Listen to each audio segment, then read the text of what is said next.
David, welcome to the podcast. Thanks for coming on. Thanks for having me on. It's great to be here.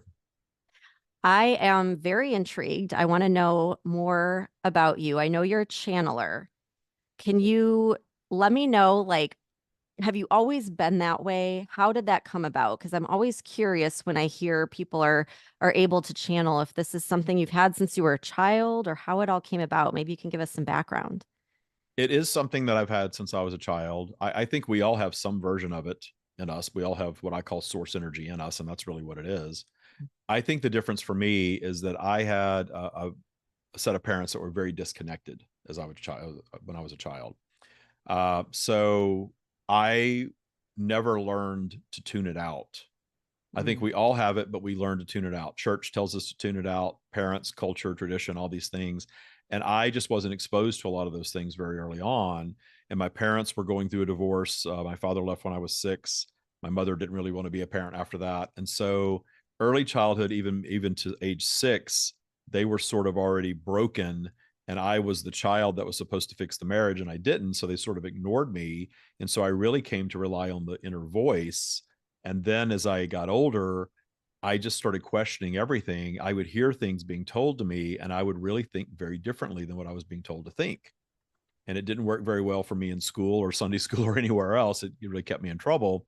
But somehow I managed my own well being, even though I was kind of a rebel with all of that stuff. So, yeah, it's been with me my whole life. I did not know what it was. I will zoom up a little bit to age 14, which was 1982 for me. I remember describing what we call the law of attraction in great detail to my older brother, Doug, telling him that even though we were poor and our cousins were all wealthy and our half sister was certainly upper middle class, and we were around all of these material things, that we could have that too, or be, or do anything essentially, because it's all in our mind and our mindset. And I remember just telling him in such great detail. It was like I was channeling then, and I didn't realize it. And my brother was very Christian. So he said, I don't know what that is. You need to go pray. And so, we both turned out okay in life. We're both into our 50s now. We turned out okay in life, but in very different paths. But that's been with me. And so by the time I was a teenager and I understood this so well, even though I lived in a single parent minimum wage household, I lived like one of the rich kids in town. I had a brand new car and nice clothes. I always had stuff showing up, money showing up when I really needed it. And my life has just been that way. Now, jump up into my 30s, I was in a corporate setting. I was making a lot of money, even though I shouldn't have been because I didn't have a formal education. So I've always sort of broken the odds with everything and just manifested. And it was very material focused though. And I got into my early 40s and realized that, wow, I've manifested all these material things. I'm living the life of what I would have thought as a child was a rich person, big house, fancy cars, all that stuff. And there's still something missing. There's a big something missing. And I started meditating around that time. And when I started meditating in 2010, I had what is called a Kundalini awakening. And this energy erupted at the base of my spine and sort of electrified me. And what we now call the stream really stepped forward. And I really had realized that I was allowing the conscious creation of material things, part of that message to flow, but I was suppressing the rest of it. So when I had this awakening experience, the suppression of all of it stopped and sort of the understanding of the entire universe showed up. By this time, I had already had a psychic tell me that I was a channel and that I had this gift of sharing and that I was in the world for that and all of this stuff that I didn't want any part of. I really wanted to keep all that hidden. I didn't want to be a weird spiritual woo woo person back then. I was really judgmental of all of that. But I really came to terms with that in my 40s. After this Kundalini awakening, I really came to terms with it. I became very much public about it and okay with it, and really allowing it to impact my entire life. And the last frontier for me was really around the time I turned 50. I decided to quit my high paying corporate job and just do this full time. And by that time, I had not only come to terms with being a channel, I had taught myself to write it and then speak it. And I did teach myself. It wasn't some miraculous thing that came upon me and suddenly it started flowing. If you follow Abraham Hicks, Esther's story is very much like that. Uh-huh. Mine wasn't like that. I intentionally came to understand that, okay, this is what I am and this is what I'm here to do. But it's not going to just happen. I'm going to need to teach myself to do this. And I did. And it took years to do it. So in 2017, I started the Stream of David podcast, and the very first time I channeled for anyone other than myself was on the podcast. It's still out. I still have the podcast. It's still out there. So my whole channeling journey is chronicled in my podcast. And since that time, I've quit my job. I've written 2 books. I've really allowed this to be my full-time thing. And I've created a mindset practice around the teachings, because one of the first questions I asked when it became more conversational is, well, why do I need to come and channel? I think Esther Hicks is great. Abraham's wonderful. Why do we need another one of those? And the message was very clear. There's not going to be another Abraham. That's perfection the way that it is. It serves the audience that's aligned with it. There doesn't need to be another Abraham. You need to disconnect from all of that, and you need to let this be its own thing. And I did that. I now have not listened to Abraham in years, simply because I don't want to copy that. I wanted to do something Mhm. different. That was my intentionality. And I will tell you that my frustration with a lot of the teachings was, how do I make this my way of life? I understand the concept, but how do I employ it as my way of life? And that's where Tya came from. And that's what I teach today as a Tya practice, which is the practical application of the stream's teachings. And the stream is just source consciousness. So it's a way of living, like If people it's a can chosen way of learn. living, it's a belief system Okay. like every other belief Hmm. system that we've created. But my intentionality is to take all of what I call the matrix, the rules. You're supposed to Hmm. behave like this and do that. Sometimes I'll be in a social setting and somebody will find out what I do, and I'll swear, or I'll have a drink in my hand. Oh my God. Well, I'm not a religious leader. I'm a human being living a imperfect human life, doing all the fun human stuff, swearing and drinking apparently. And that's me. But then the stream is something different, and I'm not just putting myself out there as a full-time channel and I'm channeling source all the time and I'm living this perfect life at all. I think the value in what I offer is, here's the stream. This is, ask them anything you want. Nothing's off limits. Here's this great clarity about answers everything in life. And then here's the human David applying it in my life, for better or worse, and trial and error of making this my way of life. And so I created the mindset practice called Tya, but it doesn't have rules, judgment, worship, or any of those things. It really is aligning your life with universal law. Oh my gosh, I resonate so much with a lot of the things you said. I personally didn't grow up in going to church at all. And as a kid, that was very embarrassing for me because all my friends, went to church. But I look back at that and I always wonder, is that what made me open-minded enough to get into everything that I'm into now? Would I have been blocked off from that? So I just think it's interesting. And then I was in the corporate world as well. And when I first got started with Law of Attraction Tribe, my biggest fear was that someone was going to find out that I worked with. Like I was so, like kind of embarrassed because I'm like, they're going to think I'm crazy or something. And it's just interesting um, how the journey sort of unfolds. But I'm absolutely fascinated by this. And I mean, can you start channeling now? Are we Sure. able to go into the stream?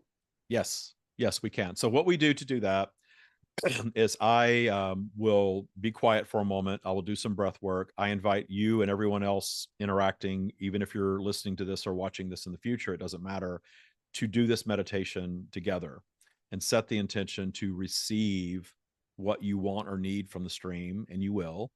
And it's going to take just a moment, and they will announce themselves when they are here. And it's not really a they, that's just the language that we use so that you know that you're talking to source and not David.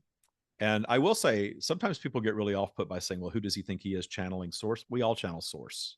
We Hmm. all have source within us. I think a lot of channelers that have come along have said that it's a group of entities or it's something else because they weren't quite ready to say that it's source. I do believe that all channels that are authentically channeling, and I just assume they are channeling source, and they're just labeling it as something maybe a little different. But the core of it is source, because we are human beings. We're in 3D reality. Source is sort of like our Wi-Fi connection. That's what we're getting everything through. So when I asked for a name, notice that a lot of channels use like a male name, and I've never experienced this anything as human-like or gendered at all. And that's where we came up with the stream. It's a stream of consciousness. It's not, a male name or a female name or anything like that. Let's just call it the stream, and it's the stream of David, just because I'm David. So we're going to meditate. We're going to bring this in. We're going to set an intention for a positive interaction that's expansive. And then they will say, "We are here." And then you just take off and ask whatever you want. Okay. Sounds good.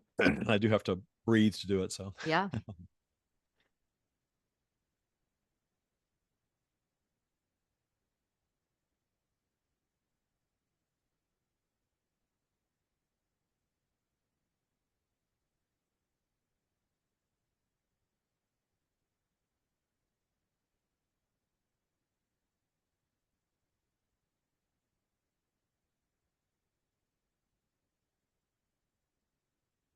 we are here. Okay. So let's see. I'm trying to think of what I should ask now. Okay, one question that I get a lot from my listeners is about time, which I think is a human construct, but should we be placing time limits on our manifestations? Why do some things manifest quickly for some, and then for others it seems like it takes years and years and years? What's the deal with time? You are in a physical experience where you are experiencing this in a linear fashion, and of course the measurement of time is absolutely something that you've created for yourselves, and it is based on the movement of the earth and things of this nature. So in your creation of the concept of time, you are creating these things like goals and expectations that are bound to a time frame. But the energetic realm is not linear. It is not moving in a linear experience the way that you were experiencing Earth. So when you are wanting something to manifest and you are having an expectation of a time frame, that can truly go either way for you. Because if the belief is that it will show up in a certain amount of time, and you're in what you might call an allowing state, meaning that you are simply comfortable with the belief that it's going to show up rapidly, and you are not in the vibration of need for it, you are simply in that high vibration of appreciation of the process, you can manifest very quickly. The time buffer of manifestation is all about your belief system. And there is value in that, however, because a lot of the things that you want, you need that buffer of time or that linear experience to create the very best version of it. This is why polarity exists. And if you look at your creations, the things that you are very confident in your ability to create, you don't even think about them, you create on autopilot. Perhaps in your life, friendships come very easily, and perhaps good health comes very easily, and you are creating that continually over and over again for yourselves because your belief system supports it. But then perhaps finances don't come as easily. So money is something that is more difficult in this scenario. And the reason that it's more difficult is because that you've allowed your belief system to develop in such a way that money is hard to come by. And your belief system supports that. Your belief system is always going to override whatever you're wanting in the moment, because you can read a book and you can listen to a podcast or watch a YouTube video and in the moment align with the teachings and feel very good that this is the thing that's going to change your life, that this is the thing that's really going to allow you to manifest. And in that moment, you are believing your dreams, you're essentially trusting your abundance. And in that vibration of trust, the universe is delivering on that. The universe only answers yes to everything. The universe is never creating on your behalf, ever. It is never looking at you and saying that you deserve or do not deserve or are worthy of or should have this because you're a good person or any of those things. It is simply answering yes, because you did not come to this world to just manifest every single thing that you want without any challenges. You came for the challenges as much as you came for the desires, the duality of your world. The challenges of your world are actually the things that expand your consciousness. You're here for that. You are here for the expansion of consciousness experience, which includes the things that your ego discerns as desires. And there, you are of earth, so there are certainly elements of earth that you all appreciate very much, things that you desire to experience while you're here. But in order to reach those desires, you're also moving through the lower vibration manifestations of challenges. You have the storms that come through your lives, you have the daily challenges to solve. And those challenges and those storms have widely been demonized by humanity. Many of you are often saying that you can't wait to get to a place where it's utopian in nature, where you all agree about everything all the time. You want for nothing. Everything that you want just shows up automatically. And you learn about the law of attraction and you create a belief early on in this journey that your life is going to be that. And then it doesn't show up that way.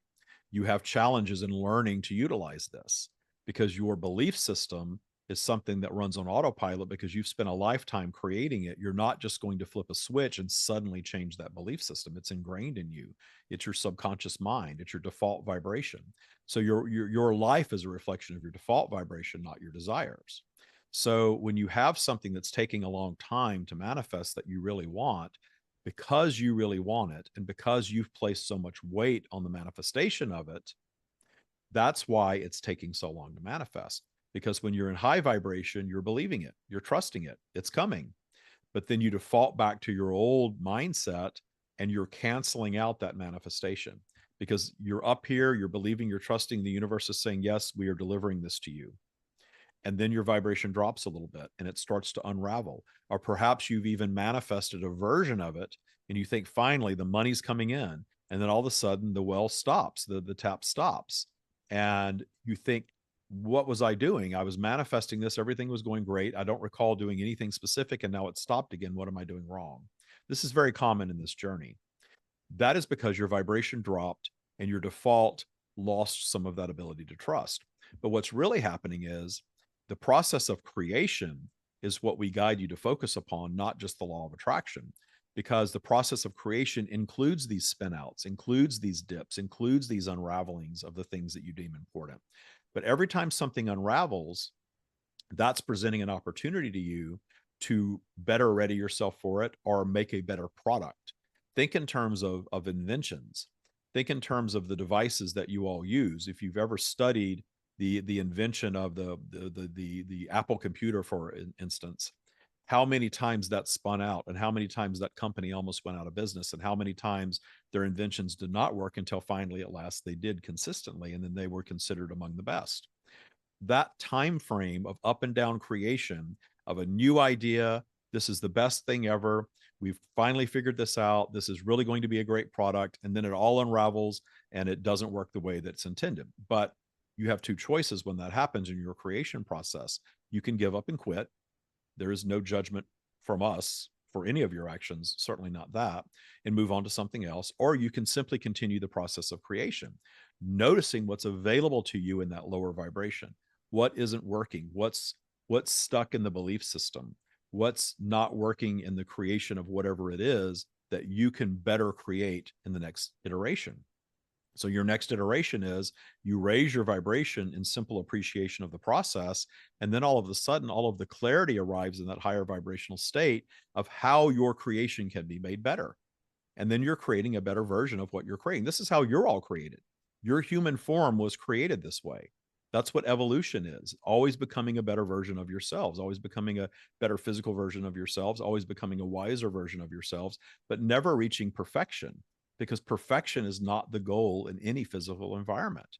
It's the experience of creation. That's why you're here. So those of you that are figuring out law of attraction, you're really figuring out conscious creation. Law of attraction is popular terminology that gets the point across, but conscious creation is more than just attraction or the conscious part, because all creation begins as consciousness, it all begins as thought, but it's absolutely impacted by polarity. This polarity is the thing that's unraveling your manifestations, and it's just part of the creative process. Is there a great awakening that is happening right now where everyone on the planet is expanding their consciousness? Are we in this period of like spiritual transformation as a whole, or is that just kind of like things we're making up in our head when we see that we're all communicating on social media and it seems like we're waking up to a lot of things that maybe we were closed off to before? The answer to that is both, because the things that you're making up in your head become your reality. So more and more of you are, for your terminology, making up in your head that you're expanding your consciousness beyond 3D, that you are exiting the matrix, that you are creating new earth, all of this terminology that you commonly use. We were speaking to all of you that follow this type of teaching. You are creating that. You're making it up in your head, but you're also creating that as a reality. So, what is happening for humanity, if you want to look at it from a very rational 3D perspective, is you're becoming wiser versions of yourselves. You are creating technology that's allowing you to communicate in 3D the way that you communicate in your eternal consciousness state. You're a collective consciousness. You are a collective of Earth. You're a collective of humanity. You're a collective of your town, your gender, your race, your belief system. All of you have all of these micro collective consciousnesses going on. And throughout this collectiveness, you all do communicate, but your 3D world has cut you off from your natural state of communication. You are taught to pay attention to your device more than one another. So that's created this duality.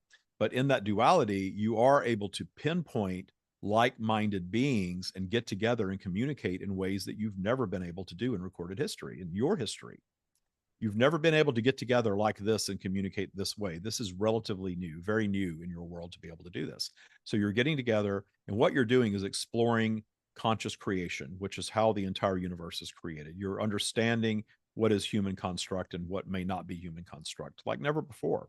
So, in your understanding of these things, you're looking at your matrix of beliefs and you're questioning those things like you've never questioned before. You are certainly questioning more than your parents did, and they certainly questioned more than their parents did. And in the youngest generation that is coming forth now, you see plenty of evidence of how they question more than anyone. They don't even want to be bound by gender anymore. So all of these human constructs are starting to be questioned. And in your questioning of them with judgment, you actually strengthen them. So anything that you judge, anything that you look upon and say, that's wrong, that should not be, you're actually feeding it. And you see evidence of that. You see that with war and famine and genocide and all of these things that you all agree that you don't want, yet they keep occurring because your demonization of them. So when you're coming to understand conscious creation, and this is why this is such an interesting time for you on planet Earth, you are exiting the matrix because you're coming to understand that the more you focus on what you don't want, the more you're going to get it. And that includes every single element of your world.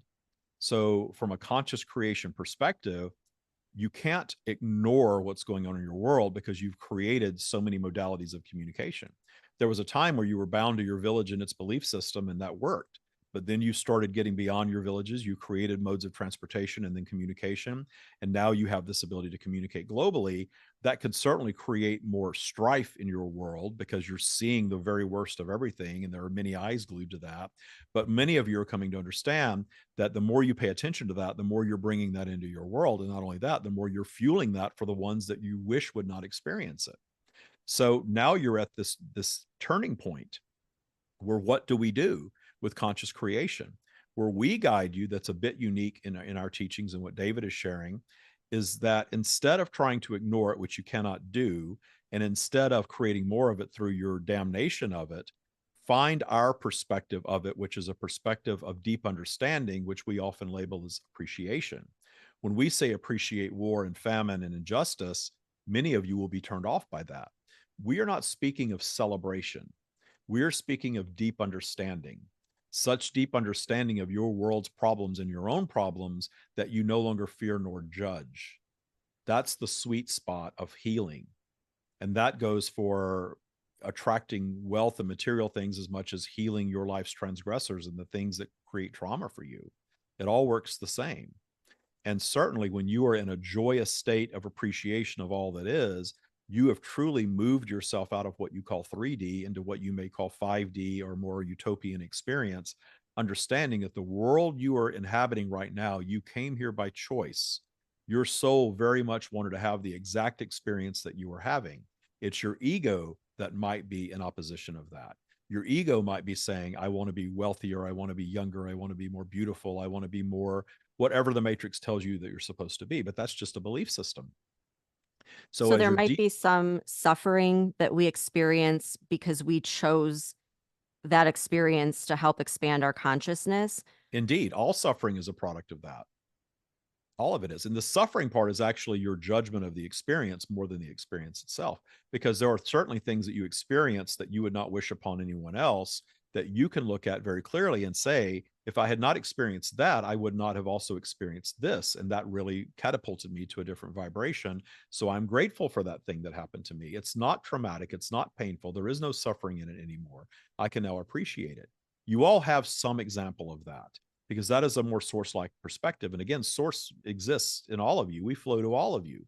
So in that perspective of that one thing, you can take that and layer that on everything in your lifetime. And where we guide you with this, if you are very new to these teachings, not to try to apply it to everything at once and not to try to apply it to the very worst things that you've experienced or witnessed, because that is a recipe for failure. Because you need to move vibrationally toward it, and you need to be easy about the time frame. You started this interaction speaking of time frame, that creative time frame, that linear time frame that you're all operating in. That's where the expansion of consciousness happens, the trial and error, the I am going to try to figure this out. I'm going to try to apply the teachings of the stream in this example to appreciation of childhood trauma, for example. And perhaps I can gain some appreciation on this topic. I'm not yet quite there on that topic. The key is to know that it's available to you and don't rush yourself in trying to do it. Know that it's available. Know that healing, anything in your life is available because you created it all consciously. Your soul created it all.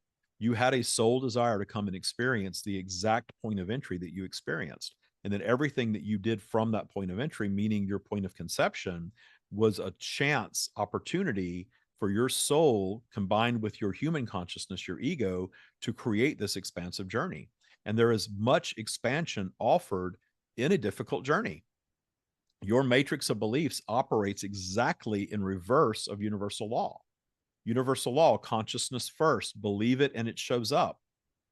What does humanity's law say? You've got to work for it. You've got to earn it. You've got to exchange something for it. You've got to put some effort in for something to show up for you. And life is not fair. Some people are blessed and lucky and some are not. All of those beliefs are just human created beliefs, this matrix of beliefs that is also operating in duality. So there are positive aspects of that. It got you to where you are, to where you could communicate the way you're communicating now. It created your religions and your institutions of learning and all of these things that got humanity to a point where you no longer need it. It's like you built a ladder out of the matrix with all of these things, and now you're exiting the matrix and you don't need the ladder anymore. You can begin destroying the ladder, and you're doing that. You're seeing examples of your destruction of your matrix all around you. Those of you that have lived a few decades, think about how much more ridiculous politics may seem to you today than they have in the past, or certainly to you than your ancestors. There was a time where the leaders of your nation and the leaders of your religion were revered, but then you started questioning, and then you start questioning, and all of a sudden the flaws start to reveal themselves. You're seeing stories of priests abusing people, and you're seeing stories of politicians being dishonest and doing unscrupulous things to stay in power. You're seeing more of that. So is there more of that occurring, or was it there all along and you're seeing with greater clarity and your willingness to exit the matrix? Now, with all of that that's happening, are there any evil like entities or demons or things like that messing with things, or is everything part of the stream consciousness and it's this human construct that we think that maybe there's evil forces at play? You have posed an excellent question because what you have in the universe is source energy. That which we are, that's which is your origin. Source energy is powerful, positive, creative energy that is the purest form of what you may call love or appreciation, as we often express. That is the energy that creates the universe, creates all things. It creates Earth, brings all well being to Earth. Physical environments are polarized, and the purpose and function of polarity is to create in the physical experience, because this is just an experience that you're in that is very limited in comparison to your soul consciousness, your eternal self. In this limited experience, you are here to experience polarity. Polarity creates a separation from source. Your ego exists to separate you from source in this environment that you're very much part of, where you have preferences. There are things that you observe right away that you like innately, and there are things that you don't like innately. And so you start discerning these preferences via your ego. That's its key function. And you are going to manifest a mix of things in your lives. You all do. There is nothing that you're going to manifest that's also not going to include some challenges with it, some problems with it. And of course, being that energy operates in a spectrum, there is always going to be this spectrum from the very worst to the very best and everything in between, in your opinion. So In the example of demonic energy or evil entities, that is what you would call the lowest vibration. That is pure ego with very little source presence. That's a lot of overshadowing of that which we are, our creative energy. And in that overshadowing, all sorts of things come into play. That's where your storms come in, and your actual physical storms in your world come from that energy. Your storms in your lives, when you have a diagnosis of some sort of illness, or when you have a financial spin out, or you have a relationship spin out, or you have a car accident or something of that nature, it's always going to be a product of your low vibrational periods that you all move through. But you all create your own unique belief systems. That's what creates the expansion of consciousness that you seek in having the experience. So there's certainly some that come forth and create a belief system where the more they harm others, the better they do, the more they benefit from it, and they create that reality for themselves. And you all look upon those and think, gosh, I'm such a good person and I'm struggling, and they are so evil and harming so many, and they have everything that they want. That's your perspective. You do not understand what it's like to be them, but at the same time, understand that spectrum of belief systems is what's required in an environment such as planet Earth to create the expansion of consciousness in the first place. If you didn't have some boogeymen, if you didn't have some monsters scaring you, you wouldn't have that low vibration experience. You come here for that. But with that said, that does not mean that it's impossible to heal that type of activity. It's not impossible to change what that low vibration can be like. But it's not about creating change on planet Earth for all of humanity simultaneously, because you're not all here on the same journey. It's about seeing with such great clarity that the one that is put out there as dark or evil expressions of energy no longer frighten you. And suddenly they're no longer dark or evil, and it stops to exist for you because your belief system is no longer fearing and judging that energy. You're understanding that it's just an absence of source. It exists within all of you to some degree, and that you all have the sovereignty over it. You don't have to allow yourselves to express that energy. You don't have to act on it. You can experience it, acknowledge it, even appreciate your dark side. You all have it, and then flow right back up in your appreciation to a higher vibration, where that higher vibration will become the birthplace of your next experience.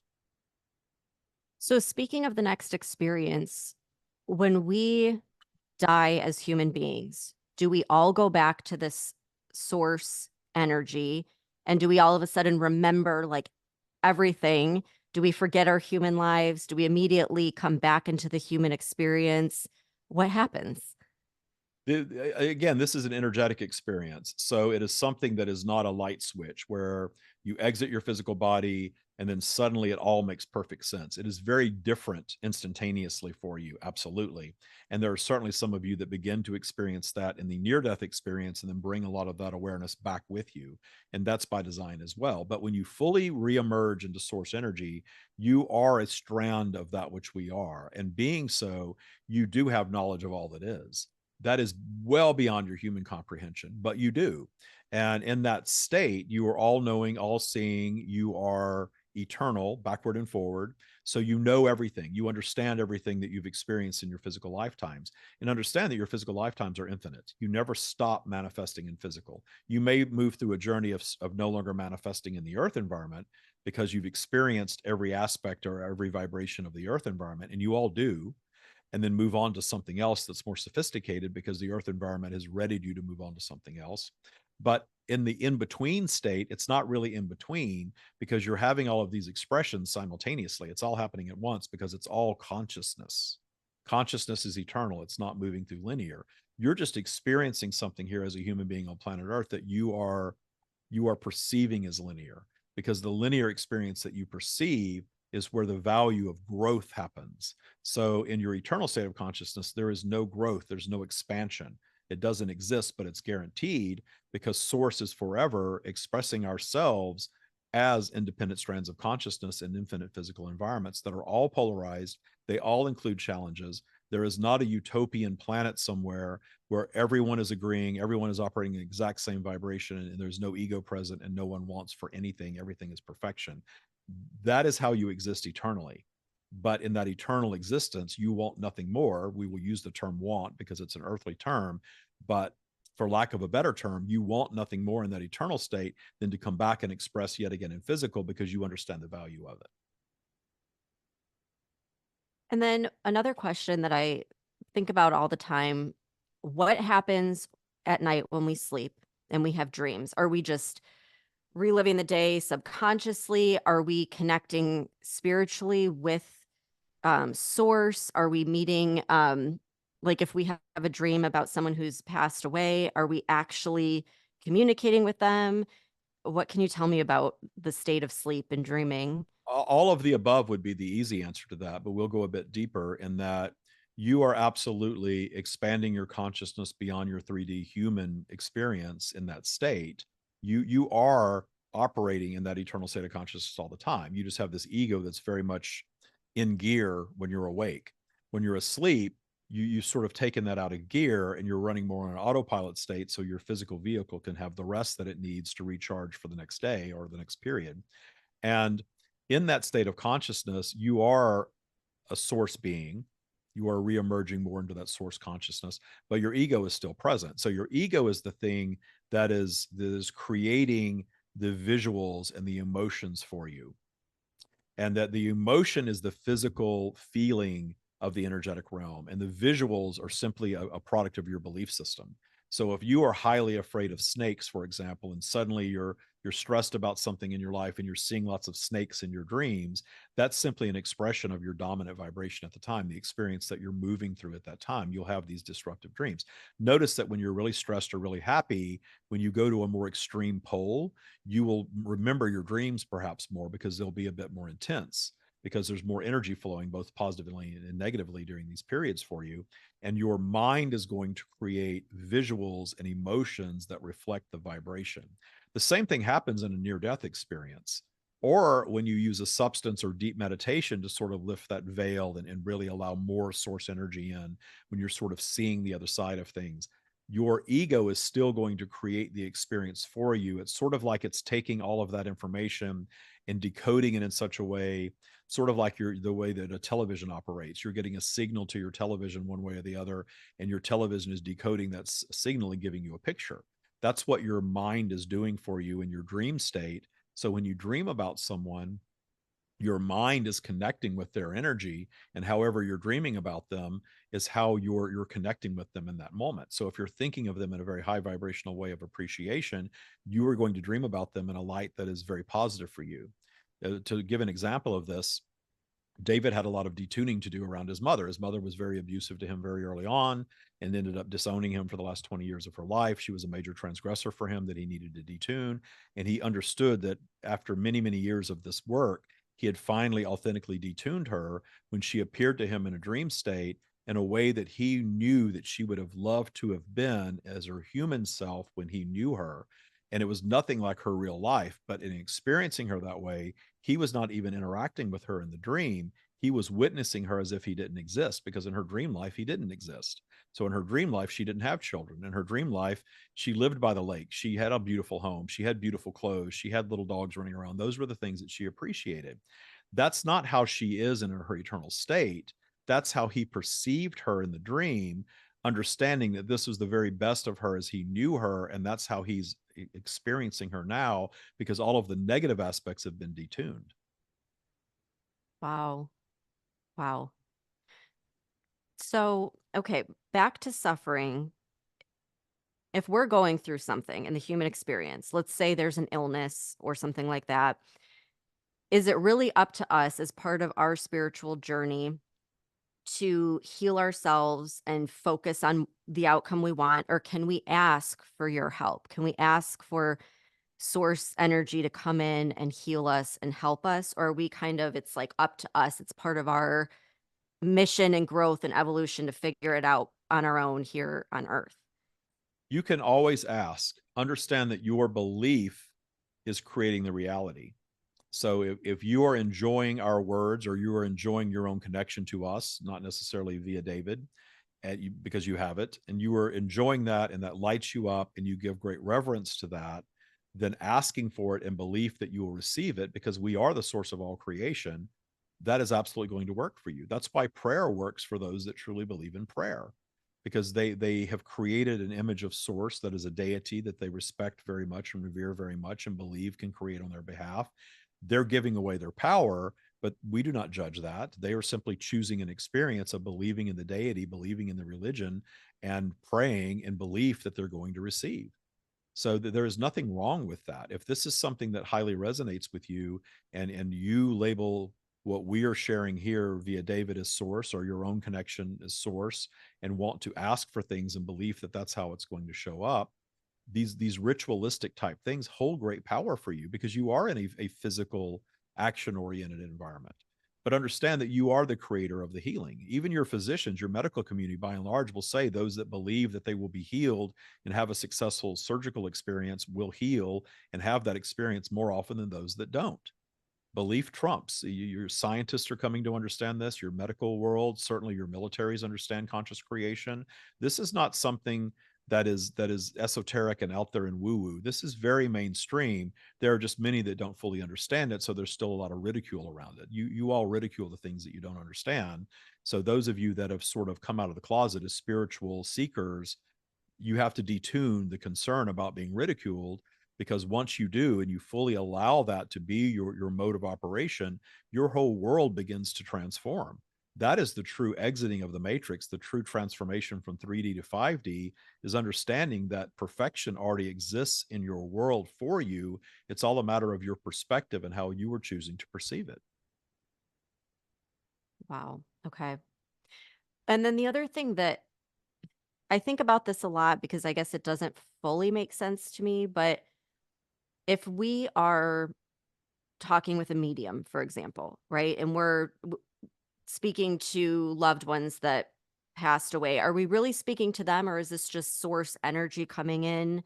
Or I mean, what is that? Are we It able is to it is communicate? always it is always source energy at its essence, but the medium is tapping into source energy, and not only are they tapping in perhaps via source the energy of the ones that you are looking to communicate with, they are also tapping into you and reading you. In fact, the intentionality behind many mediums work is to be in service of you as their client or the one that they're reading. And in doing so, what is it you're looking for in the interaction, and they're looking to deliver to you what you're looking for, what they believe will help you the most. They are seeking to be authentic. Not all of them certainly, but most are seeking to be authentic in their sharing. But it is they're bridging the gap between the energetic realm and yourself when they're doing that, and your belief in it is going to dictate your experience with it. So if you go in as a skeptic, you're going to have a limited experience. But if you allow yourself to really let go and just have whatever experience shows up and giving it the power, then you're going to have a more powerful experience. Okay. And then something I feel like I struggle with, and you did address this, but I just want some clarity around it. So if let's say there's something going on in the world, like an injustice, right? And you feel very called to bring light to it and to like expose the truth of it. Is that focusing on what you don't want, or is that part of your journey to help others expand their consciousness? I feel like there's a fine line there, and I don't really fully understand. There is a fine line there indeed, and this is the evolution of what's next for humanity. We are not here to predict your future for you because you're the ones that are creating it, but this is what's happening in your expansion of consciousness. You are all coming to understand that you create via thought, you create via belief. And so you're applying that in your own lives, and you're beginning to, with trial and error, see the benefits of it. Many of you are, many more will. And as you do that, though, you cannot help but have that reverberate out into every topic across all of humanity. So if you are thinking poverty and are thinking financial difficulty or thinking illness, and you're seeing more of it show up in your life, you understand how to fix that, to turn your attention to what you want and stop focusing on what you don't want. But then when you're looking at all of this information that you're fed all the time across humanity, and you're wanting to solve something on behalf of someone else, we are not judging whatever you choose to do. If you choose to demonize it and protest, there is no penalty for you doing that when you exit your physical existence. In fact, there's no penalty for anything that you do here. The penalties are all in real time for all of you. And the penalty is simply the lower vibrational experience that you create for yourselves. So in your judging something and demonizing something, you are absolutely fueling more of it. And you have evidence of this all around. You look at how many things that you all judge and demonize that keep reoccurring, that don't get Mhm. solved. You all Yep. have the power to solve anything and everything in your world and for yourselves. You do. You have the power to create it. You create all of it. So therefore, you also have the power to change it. That applies to everything, everything in your life, everything across humanity. So if there's something that you're looking at, say you want to end all war forever, and yet it's not ending. There have been war protests as long as you have recorded history, and those protests have even intensified over the years with more information. Mhm. As we have stated, you have more information now than you've had, and certainly over the last 50 to 100 years, you are flooded with a lot of information with what's going on around the world that you didn't used to have access to. Now you have access. You're upset about things that are happening on other continents, halfway or all the way around the world, and you are protesting and you're pushing against, and it doesn't stop. It just keeps going because you're actually fueling it. And when you're viewing someone and stating that what they're experiencing should not be, you're also helping fuel that because you are a collective consciousness. We are not about casting fault and blame. There's no such thing in our realm as fault and blame. You're all conscious creators. You're having an experience, and there's really no right or wrong or positive and negative in our world, in our energetic realm. So the negative is simply the things that you don't want to experience and see. It's just a preference that you've all discerned, and it's natural to have those. But the only path to healing or solving anything, if you don't take anything else away from this interaction, take this, if you will, that the path is appreciation of, meaning deeper understanding of, so deep that you no longer fear nor judge. That's the key to healing and solving everything in your life and everything in your world. So the way that you do that, because we understand that you're sitting here hearing these words, thinking, how in the world do I appreciate children being murdered in this war or whatever you're thinking of? Right. Appreciation is not celebration. Appreciation is perhaps a better term than love. We are limited to David's vocabulary, and your English language is very limited in terms of appreciation of all that is. Notice that. There are some other languages that are older languages that have these concepts in them, but English does not have a concept for appreciation of all things. There's no word for that. You have to use a word like omni appreciation. So, in your application of omni appreciation, how do you appreciate? Well, appreciation is simply understanding that every strand of consciousness is coming to planet Earth to have an imperfect journey, and that the things that you move through that are suffering, even the things that you move through that are suffering that end your physical journey, it's just an experience that you're choosing to have. Your physical journey is not meant to be eternal. Not one of you are going to make it out alive of planet Earth. You're all going to exit your physical vehicle one way or another, and that concept of time isn't a human creation. So whether you don't make it out of the womb, or whether you make it just 2 or 3 years of life, or 30 years of life, or 100 years of life, that's all a matter of human construct.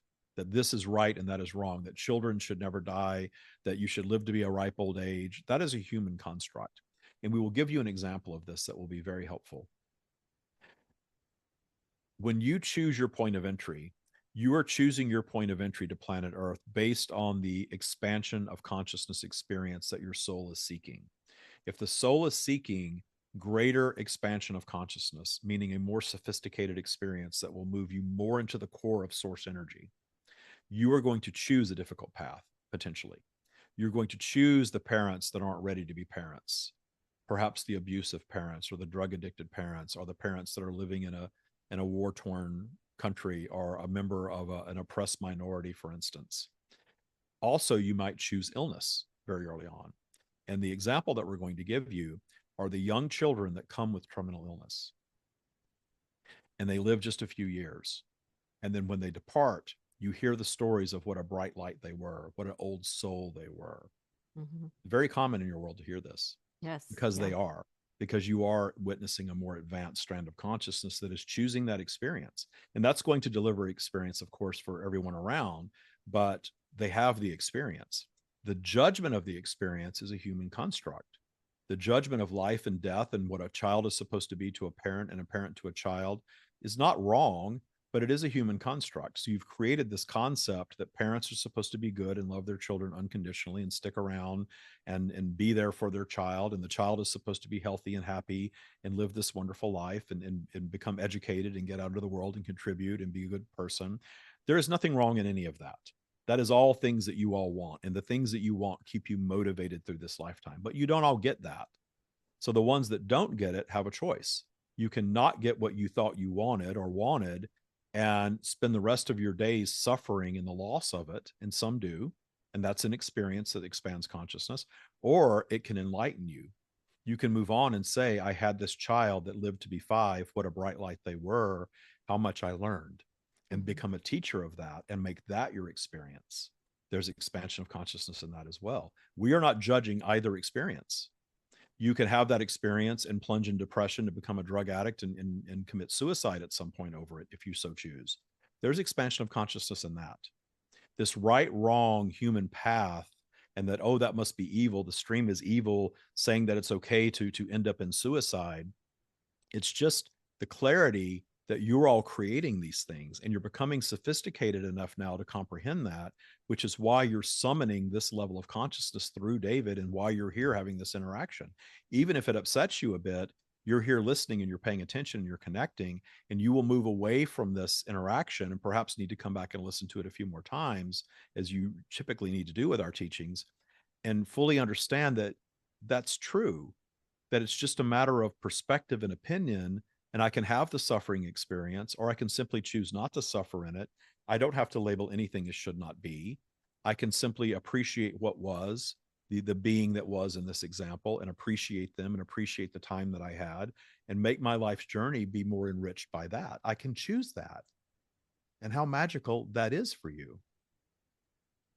It's almost like it's almost like this human experience is just like a game because there's no ramifications outside of this human experience for how we live, right? Like there's no The wrong. ramifications are a human construct to better deal with the inequity that you perceive your lives to be. So one comes along, Adolf Hitler comes along and ends the lives of a large portion of a race of people intentionally. Mhm. And you label them as evil and awful and demonic and terrible and the worst ever, and they must be burning in hell for all of eternity. But they're not. They came and they had their experience. For every suffering they created, they suffered themselves. That Mhm. was a reflection of their own suffering in the lifetime. After the lifetime, you all reemerge into source consciousness, where you hold authentic appreciation for all that is, including things like that. We are not asking humanity to race toward appreciation of genocide. We are stating that your demonization of it can keep it alive in certain ways, and you see it reoccur in your world because of that. When you gain a greater understanding of what a tormented soul, meaning tormented ego, really, that being was, and how much destruction they created, but how much expansion of consciousness they created, and how much awareness of human behavior was spurned by that, and how much good has come as a result of that very dark time, and focus on that. That's where the healing is. That's where that appreciation comes in. We're choosing to understand it from a higher level, because you all have that higher level cooked into you. You all have source in you. Your ego is the thing, and your matrix of your collective matrix of beliefs that tell you you're not allowed to ever appreciate these things. That's what keeps the negative stuff going for you. But you will solve these things. And when you solve certain negative things, other negative things will bubble up for you. And we say for you because all of these negative things that happen in your lives and in your world exist because you're in a polarized environment, and you're in a polarized environment for the expansion of consciousness that it creates. How do you create? Everything that you all create, think of your 3D human creations, your housing, your transportation, your electricity, your conditioned air, your internet, all of these things that you create. It is a solution to a perceived problem. So you have a problem. You don't want to live in the wilderness. You want to be able to communicate. You want to be able to travel. You want to be able to be comfortable in your homes. You want to have food readily available. You create new things as solutions to what you do not prefer. That is expansion of consciousness. That's why you exist in physical in the first place. And that expands us. That's why we express in physical. We are guaranteed expansion in our never ending visitation to human or physical environments as independent strands of consciousness. And the physical environments are infinite, not just human, not just Earth. Earth is just one of infinite environments, and you are in the Earth experience. And when you say that it's like a game, you're indeed correct. It is like a game. It's not like a game because it's a game. It's like a game because the games that you all create are a reflection of your own experience. The technology that you create is also a reflection of your experience. And that's what humanity is doing now. You're becoming so intelligent. Not only are you seeing clearly how creation happens, you're creating technology that is the technology that creates you. You are technology. Your physical vehicle is technology. If you've studied biology at all, you have to understand that you are designed consciously. Your eyes, ears, nose, your senses, your bodily functions did not just happen. There's intelligence behind that. You don't fully know what that intelligence is in your scientific community, but they're coming to understand that is that what you call source. That is the intelligence that created you. And now you are creating machinery and artificial intelligence that is very much like you. Wow. That is the turning point for humanity that you're creating for yourselves. And you're all in it right now. And you're all becoming more and more aware of it every day. That's mind blowing. You answered so many questions I had with just that last part. It's like I'm having trouble wrapping my mind around it, but at the same time, it all makes perfect sense. So thank you. That really clarifies a lot of things that I think about on a daily basis. Incredible. We have shared quite a bit of information, and as we stated earlier, it's good practice if you resonate with these teachings to listen to this interaction over and over again, because you are correct. You have summoned a great deal of information in a very short amount of time. You have answered many questions of the universe in a very short amount of time. With much love. A lot of deep questions. That is what we have. Wow. Thank you. That was amazing. You're a good inquisitive host. Wow. Well, I I don't mean, always I just remember a whole figured lot, but while I this time have I the was in the opportunity, background like, holy shit, she's just getting all of it. This is great. while I have the opportunity, yeah, like I mean, I literally think about this stuff all the time. And the last part about I mean, it's all I think about lately, and I just find it so fascinating. And then, yeah, like is it just Earth? No, like this is happening. I mean, so many questions answered. This was amazing. Well, Really good. cool. It was fun doing it because it was sort of like rapid fire. Here's the whole universe in a time frame, and even ending somewhat on time. That intentionality, and they just like I we're know, out and of I didn't here. even come prepared with these questions. I We're was out just of like, here. No, you did great. That was fantastic. Very impressive. "Oh, wow. That was cool." So you're like aware of what's happening while you're streaming, Not right? so I have awareness in real time. I don't usually remember it when I come back, and I'm like Mm. right now it's fading away already. Like I don't really Oh, remember uh-huh. everything. I just remember I was in the background thinking this is really cool. This is great information. There's she's summoning so much, and everyone that's listening is summoning it as well. So everything, time isn't a factor. So if this is being recorded and you're putting it out there, somebody listening 2 years from now to this podcast is still summoning the information. Wow. That's hard for us to wrap our heads around, but that's Well, I what can just believe happened. it considering all the information that came through. I mean, Yeah, well, your that's like the intentionality as secret. the host also guided the questions to bring all of it out. So that was really, really good. You're good at what you do. That was so cool. This was a very, very cool experience. So now where can everyone find you and just tune into this and I'm The sure stream everyone's of going to want to David, know. the stream of David everywhere. The streamofdavid.com is the website, the stream of David podcast. And I don't remember to plug stuff, but I have a book. Yes, The the Tya Tya practice. The practice. Tya practice actually takes these ideas and gives you an opportunity to actually make it your way of life if you so choose. And the whole practice, I always show how thick the book is. It's a big book. We put the whole practice in here. I've been teaching this since 2018 in a boot camp program, which I still have. And that's intense and that's working with me as a coach, but not everybody can afford that or has the time for it. So I created the book so that everybody has access to it. The podcast, I teach it everywhere too, but the book is the whole thing with case studies and everything else. So it's all in here. Oh, so cool. So, so cool. Um, Thank you. I really feel like I got so much out of this that I wasn't expecting. So you've blown my mind. This was amazing. You're amazing. Everyone needs to go follow you now. And yeah, maybe we can have you back again in the future. Yeah, yeah, and I'm on TikTok and YouTube are my two main modalities these days, in addition to the podcast and the book. And the And it's at audiobook's coming out Stream on of July David. 16th. The Stream of David everywhere. We have a Facebook group called the Tya Practice, but if you go to my website, you can find all that stuff. Awesome. David, thank you so much. I really appreciate you coming on. It was great being on. Thanks for having me.